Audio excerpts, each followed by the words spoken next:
మనం వింటుంటాం కదా, కుమ్మరదాసుడైన కొరువరత నెంబి అని చెప్పి వింటుంటామే.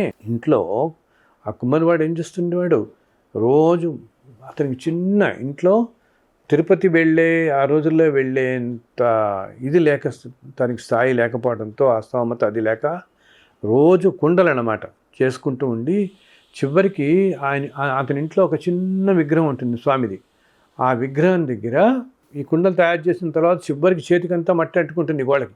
ఈ మట్టి అంతా తీసేసి చివరికి ఆ మట్టితో చిన్న చిన్న పుష్పాలు చేసి పుష్పంలాగా ఇట్లా పెట్టి ఆ స్వామి పాదాల దగ్గర పెడుతుంటాడు రోజు. ఇదిలా గడుస్తుంటే కొన్నాళ్ళు అయిన తర్వాత తిరుమలలో అర్చకులు విశేషం గమనిస్తారు. ఏంటి, స్వామివారి పాదాల దగ్గర ఈ మట్టి పువ్వులు కనపడతాయన్నమాట. ఒక్కసారిగా ఒళ్ళు దళదరిస్తుంది వీళ్ళందరికీ. ఏమిటి పువ్వులు ఏమిటి ఇలా కనపడుతున్నాయి, ఇక్కడికి ఎలా వచ్చాయనంటే ఎవరు చెప్పిపోతారు. ఇది ఈ మాట ఆ మాట ఆ చక్రవర్తి దగ్గరికి వెళ్తుంది. తర్వాత తెలుస్తుంది అనమాట, ఇది ఈ కుమ్మరివాడు. తర్వాత గ్రహించి ఆశ్చర్యపోతాడు. కుమ్మరివాడి భక్తి ఎంతటిదో చూడండి. ఆ భక్తికి మెచ్చి స్వామి అవి ఈ కథ చాలా విస్తారంగా ఉంటుంది, ఇంకా చెప్పచ్చు. ఆయన భక్తికి మెచ్చి స్వామి అవే స్వీకరించాడనమాట. అందుకనే ఎంత రోజు అలాగే నైవేద్యం పండుతాను. ఇంత చిన్న ఏంటి కుండ పెంకు ఉంటుంది కదా, ఆ పెంకులో పెట్టి నైవేద్యం పెడుతుండేవాడు స్వామికి. ఆ నైవేద్యం స్వామికి అక్కడ చేరుతూ ఉండేది అనమాట. అది రోజు ఆశ్చర్యపోతాడు. అందుకని ఇప్పటికీ కూడా చిన్న ఓడు అంటారు వాళ్ళు, చిన్న ఆ ప్రసాదం స్వామివారికి కొత్త కుండ నుంచి చిన్న ముక్క తీసుకుని దాంట్లో నివేదించే అన్నప్రసాదం స్వామికి ఎంతో అపురూపమైనది. అప్పుడు ఆ చక్రవర్తి గ్రహిస్తాడు. చెప్పలేసు, నేనేదో చాలా గొప్పవాడిని, బంగారు పూలతో పూజిస్తున్నాను నిన్ను అనుకున్నాను, చూసారా అంటే ఏంటి, ఆయన మనతో పాటే ఉంటాడు, మన చెంతే ఉంటాడు, మన ఇంట్లోనే ఉంటాడు, మన పక్కనే ఉంటాడు, అన్నీ మన ముచ్చట్లన్నీ తీరుస్తాడు, చక్కగా వింటాడు అన్నీ కూడా అన్నమాట. ఒకటి కావాల్సిందల్లా చెప్పాను కదా ఇందాక, మనం చేసుకున్న ప్రారంభ కర్మల వల్ల చిన్న ఏదో చిన్న పడుతున్నా అవేటి గురించి ఆలోచించుకుంది. ఏదో జన్మలో నేను ఏదో చేసుకుంటాను అని ఎవరిని అకారణంగా వీటి వల్ల నిందించక వేరే మార్గాల్లో వెళ్ళిపోకుండా ధర్మంగా సన్మార్గంలో నడుస్తూ పోతూ ఉంటే స్వామి ఎప్పుడు మన అనుగ్రహించి ఈ కష్టాలన్నిటినీ తగ్గించి తన దగ్గర చేర్చుకుంటాడు. నన్ను అడుగుతుంటారు, ఎప్పటికి వస్తుందో, ఎన్ని జన్మలకు వస్తుందో మోక్షం స్వామి మాకంటూ. ఆయన మోక్షం అనేది ఇన్ని జన్మలకో రావటం అనేది కాదు. మీరు మంచి మార్గంలో ఉండి, ధర్మ మార్గంలో ఉండి, అన్ని ఆలోచనలు వదిలేసి ఎప్పుడూ భగవంతుడినే స్మరిస్తూ ఉంటే, అసలు ఉపాసన అంటే కొంతమంది నాతో అంటుంటారు, స్వామి ఆయన ఎంతో ఉపాసన మార్గంలో ఉన్నారు, నేను చేయలేకపోతున్నాను, నేను ఈ ఉద్యోగంలో ఉంటూ నాకు ఇదే సరిపోతుంది, నేనేమి ఉపాసన చేయలేకపోతున్నాను అంటారు. ఆయన అసలు ఉపాసన అంటే నిత్యం స్వామివారి ఆలోచనలో ఉండటమే, ధర్మంగా ఉండటమే. మనం ధర్మంగా మంచి పనులు చేస్తూ ఉంటే ఎప్పుడైతే మనలో ధర్మం ఉందో మనలో ఆ స్వామి ఉంటాడు. ఇంకా ప్రత్యేకించి నువ్వు కూర్చుని గంటల తరబడి చేయటం కానీ, నీవు చేస్తున్న ఉద్యోగ ధర్మం మానుకుని చేయడం ఒక్కలేదు. ఎవరి వృత్తి ధర్మాలు, ఎవరి ఉద్యోగ ధర్మాలు వాళ్ళు నిర్వర్తిస్తూ నీ నడవడిక, మనం రోజు చేసే పనులన్నీ ధర్మంగా చేసుకుంటూ పోతే ఆ స్వామి మనలోనే ఉంటాడు. మనం ఆయన ఉపాసిస్తున్నట్టు లెక్క. ఇదే అసలైన ఉపాసన అంటే ఇదే అనమాట. స్వామిని మనలో దర్శించవచ్చు. ఎందరో మహానుభావులు స్వామిని కన్నులు మూసుకుని వారిలోనే వాళ్ళు దర్శిస్తూ ఉంటారు. ఒక్కొక్కసారి నేను ఎప్పుడన్నా ఇలాగే ప్రశాంతమైన మనస్సులో ఉన్నప్పుడు, నేను చెప్పాను కదా తిరుమల వెంకటేశ్వర వ్రతకల్పన రాస్తున్నప్పుడు స్వామివారు నాకు విశ్వరూపంలో దర్శనం ఇచ్చారు. అన్ని అసలు విశ్వం మొత్తం వ్యాపించి ఉండి అన్ని దేవతా స్వరూపంతో ఇచ్చారని ఆ దర్శనం ఇప్పటికీ నాకు హృదయంలో కలుగుతూనే ఉంటుంది.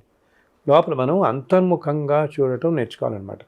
ఎప్పుడైతే అంతర్ముఖంగా చూడటం నేర్చుకున్నామో లోపల ఆ విశ్వరూప దర్శనమే నాకు ఇప్పటికీ లభిస్తూనే ఉంటుంది. ఇప్పటికీ లోపల కనిపిస్తూ ఉంటాడు ఆ స్వామి, అలా చక్కగా చిరునవ్వు నవ్వుతూ కనిపిస్తాడు. ఆయన కరుణ పొందాలి, ఆయన వాత్సల్యం పొందాలి, ఆయన అనుగ్రహం పొందాలి, ఎప్పుడూ ఆయన అనుగ్రహం మన మీదే ప్రసరిస్తూ ఉండాలి అంటే ధర్మ మార్గమైన జీవితం నడుపుతూ ఉండటం ఒక్కటే చాలు. అతి తేలిక మార్గం.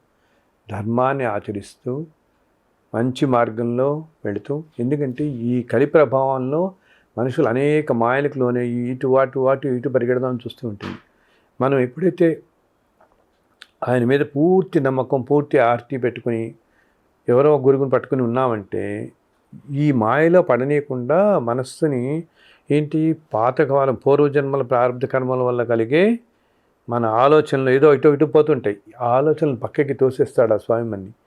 పక్కకి తోసేసి మంచి మార్గంలో మనం తీసుకెళ్తాడు.